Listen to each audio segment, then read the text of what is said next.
सागरजी नेमके कोणते दोन ते पेज आहेत ज्याच्यावरून बदनामीकारक मजकूर केला जात आहे आणि तो आरोप जो आहे तो खोटा आरोप कसा आहे? शेमलेस एरा आणि द न्यू इंडिया असे दोन पेज आहे। साधारणतः एकाचा ॲड्रेस दिला यांनी NH 34 इंग्लिश बाजार इंडिया। आता हा ॲड्रेस तुम्हाला लक्षात येणार नाही, माझ्या लक्षात आलं नाही।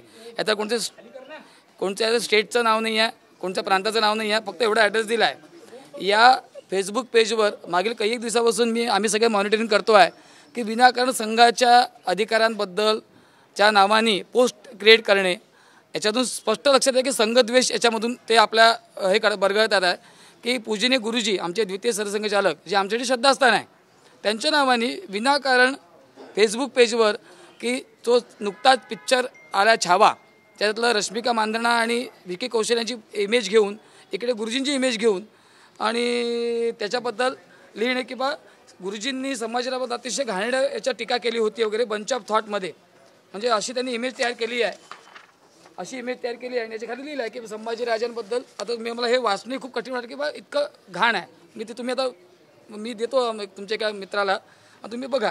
तर अतिशय बदनामीकारक मजकूर, तथ्यहीन मजकूर या फेसबुकच्या माध्यमातून पेजच्या माध्यमातून लोकांमध्ये जात आहे। कसं आहे, काही लोक फुल्ली डिपेंड आहे सोशल मीडियावर की बा ते खातरजमा करत नाही, हे का हेच बरोबर आहे। त्याच्यामुळे आम्हाला कुठेतरी वाटतं की आम्ही तक्रार केली पाहिजे, लिगली आम्ही कायदेशीररित्या याचा आम्ही याला आता आज प्राथमिक पोलीस निरीक्षकांना नोटीस हे दिली आहे, कॉपी दिली आहे आणि 1-1.5 महिन्यात आम्ही त्याला कायदेशीर नोटीस देऊ आणि त्याला आम्ही माफी मागायला लावू। नुसतं या दोन्ही पेजेसवर नुसतं एखादी पोस्ट टाकली आहे असं नाही, नियोजनबद्ध पद्धतीने हे बदनामी केली जाते, नियोजनबद्ध बदनामी करतात आहे। आता तर शेमलेस एरा आणि न्यू इंडिया या दोन फेसबुक पेज आहे, मग काही लोक याला शेअर करतात, शेअर करणारे लोक भरपूर आहेत, ते जातो म्हणतात अजून याला अजून 1.5-2 महिने लागेल। त्याच्यात तुम्ही त्या पेजवर गेलात तर शेअर कमेंट्स वगैरे आहे, तर शेअर खूप लोकांनी केला आहे। तर विनाकारण जे आम्ही काही म्हटलंच नाही, आमच्या लोकांनी म्हटलंच नाही, ते विनाकारण लोक तोंडात टाकणे आणि मग फेसबुकवर सोशल मीडियाच्या माध्यमातून त्यांना अजून आतमध्ये हा जहरीला प्रसार जो म्हणतो ना आपण, तो प्रसार करणं सुरू आहे।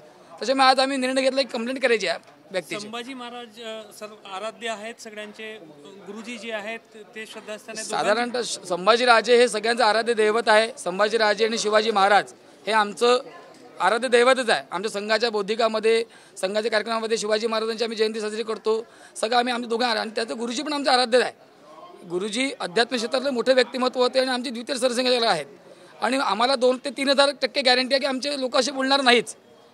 जे बंच ऑफ थॉट म्हणून लिहिलं ते बंच ऑफ थॉट पुस्तक आहेच, त्याचे त्यांनी सांगावं की याचा संदर्भ देऊन हे त्यांनी कमेंट केली आहे, याचा संदर्भ कोणत्या पेजवर गुरुजी बोलले आहे त्यांनी सांगावं, आम्हाला मान्य होईल।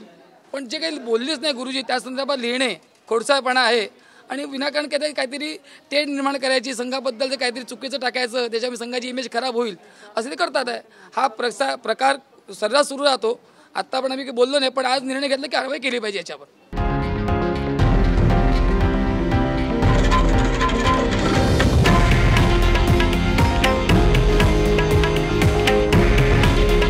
हे आहे देशातील नंबर 1 न्यूज नेटवर्क आणि आपण पाहत आहात TV9 मराठी।